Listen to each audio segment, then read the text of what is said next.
Hello friends, welcome back. Today we'll be discussing about one very important topic that you can find in your NET exam, and that's an obvious question you can expect every year, that is research aptitude. How to deal with it, that's very important when you are preparing for your NET exam. Number one, you need to take reference of a book, right? Take reference of a good book from where you can refer, right, and get all the details.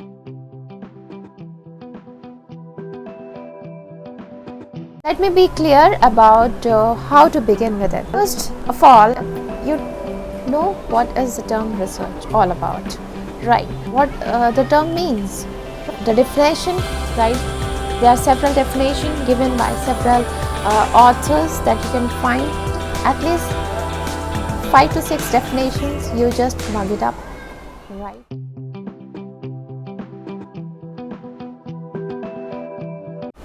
So in short, let me tell you what is research. Research is finding again and again, right? Doing a thorough study, deep study of a particular topic, a subject. First of all a subject, then a related topic, and then the related subtopic. So you need to understand that when you are going to do research, you need to first of all do literature review, right? So literature review is like studying all the things, right? So this particular step comes once your all the things, that means introductory part is done, and you have decided your topic. But when you are not decided your topic, right, you need to have the thorough knowledge about this particular term. So research is all about finding about a particular activity, a particular terminology, right? So you can also say searching again and again. But then what are the types of research? To understand what are the types, right? There are several types, and these types could be like qualitative research, quantitative research, empirical research. So you need to understand what are the types of research, right? And what type of research you are going to follow in your, when you are going to do PhD after qualifying NET. So basically in NET these questions comes because of course after qualification of NET you will be opting for your PhD.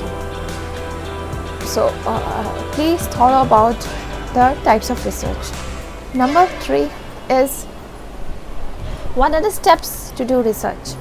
The major steps to do research, starting from the very first of, you can say, finding a problem, right? So this you have to understand. So finding a problem could be any problem that you are seeing in the society, any problem that you find in a area, in a city, right? Or any topic you can think in your mind that is related to your particular subject. So process begins by finding a problem. Basic stages of doing a research is from formulating a research problem. So let me be clear that in step 1, right, there are several other sub processes. That means there should be review of literature, right? There should be formulating a research problem, identifying a variable, constructing hypothesis, right? So when you go into deep, you can easily find it out. Second major process of doing research is conceptualizing a research design. So you have to frame a research design that's related to your methodology, research methodology, material and methodology. So that includes the research design, the subtopic, then a selection of the study design. Number 3 process is constructing an instrument on data collection. Again, provide several subtopics like selecting a method of data collection, collecting data using attitudinal scale, and finding about your validity and reliability. So if this is done, then then it's very, very good. There are various researchers where did not do this, but it's okay if you have done. Then the fourth is selecting a sample. Sample selection is very important, and this is called a sampling. So of course, when you will be covering, you have been when you have already learned about what is the process of research, you have to know about sampling as well. Then comes writing a research proposal. So writing a research proposal is actually followed by several contents. Let me tell you what are the probable contents in a research proposal. Number one is introduction of your topic that you have taught, right? So on the top there should be a topic, then introduction, right? And introduction should be about an overview of everything, maybe a state, maybe a region, or maybe that particular problem. So stepwise there should be a description about the particular introduction part. So better coming to directly to the objects, it is suggested to come to the literature review. So you have to read all the past materials, right? You have to go to the library for accessing the things, and then you can easily do the literature review. You can refer to Google Scholars as well, right? Google Scholars, you can go through ResearchGates, you can go through the websites like Academia, right? These are the academic websites.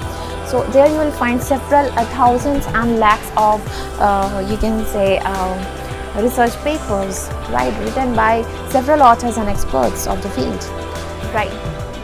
Even you can find the authors of several books over there. So directly you can request them for several articles, research articles, if you are interested, if you are an academic person. Then next process that is most probable, but before methodology, that is you have to write an objective. So after literature review there comes our objective, then the methodology, right?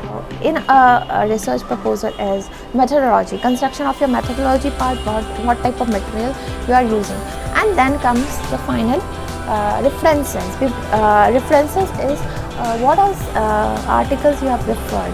In research, it's very important that you provide a proper reference, right? If there is no proper reference, there's a very big issue that can arise in future. So make sure that you give reference whatever you are taking up. Otherwise, that will be an issue of plagiarism. Now coming to the process of research, then the next process, collecting the data. There's a major process of your research. When you will be doing PhD, you will be collecting data in your area. So that is the primary data, right, and the secondary data, right? Basically the primary data people collect to authenticate their research. If their research is based on secondary sources, then they will refer to the secondary data. I must tell you that collecting ethical issues in data collection is very important. Then processing data follows by several steps like processing data and displaying data. And lastly, writing a research report, that is maybe your thesis. So this is a common research process that is being followed everywhere, right? So apart from this, I must say that sampling. So sampling is like collecting the way you collect information, right? How you are collecting. Suppose you have 100 population or maybe 1000 populations, and you have targeted maybe women, right? So how you will sample them, right? Maybe from each home you will be taking one woman, right? Or maybe leaving one home, right? Alternatively you are selecting, right? Or maybe you are selecting just 10 homes from one society, 10 homes for the other society. So that way, so it depends on sampling.